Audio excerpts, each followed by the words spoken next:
আসসালামু আলাইকুম রহমতুল্লাহ।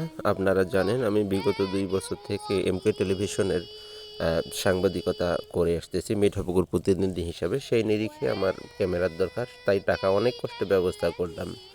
ভাতিজা ভাতিজাকে নিয়ে ক্যামেরা গ্রহণ করার জন্য আমরা রংপুর পৌঁছালাম, কারণ ঢাকা থেকে ক্যামেরাটা এসছিল। তারপর এই ক্যামেরাটা গ্রহণ করার পর ক্যামেরা কেনার যে একটা কিউরিসিটি বা কৌতূহল, বিশাল কৌতূহল এবং অনেক ত্যাগ তিতিক্ষার পর ক্যামেরা কিন্তু হাতে পেলাম আলহামদুলিল্লাহ। তারপরে এই ক্যামেরার ব্যাগ যতক্ষণ খুলে হাতে নিতে পারিনি ততক্ষণ কিন্তু বিশাল একটা কিউরিসিটি কাজ করতেছে। তারপর ক্যামেরাটি নিয়ে আমার বসের কাছে আসলাম। আমার বস জনাব আজমল হাকাদিলের কাছে এসে তার উপস্থিতিতে ক্যামেরাটা খুললাম, কারণ এখানে কিভাবে সেটিং করতে হবে তা তো আর ওভাবে আমি বলতে পারি না।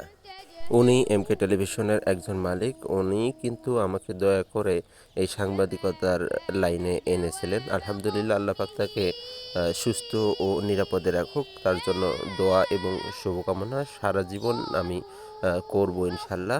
যাক, অনেক ত্যাগ তিতিক্ষার পর কার্টুন থেকে ক্যামেরা বের করি। ক্যামেরা আগে কিন্তু আমরা স্ট্যান্ডটা বের করি। স্ট্যান্ডটার মধ্যেও একটা কৌতূহল ছিল, দেখি এটা চলবে কিনা, ক্যামেরা লাগানোর পর কী অবস্থা হয় না হয় তা কিন্তু আমি বলতে পারি না, যার কারণে স্ট্যান্ডটা আগে বের করলাম, যেহেতু স্ট্যান্ডের উপরেই ক্যামেরা রাখতে হবে। তারপরে ক্যামেরাটা লাগানোর পর কেমন লাগাছে, এটা আমার বাড়ি।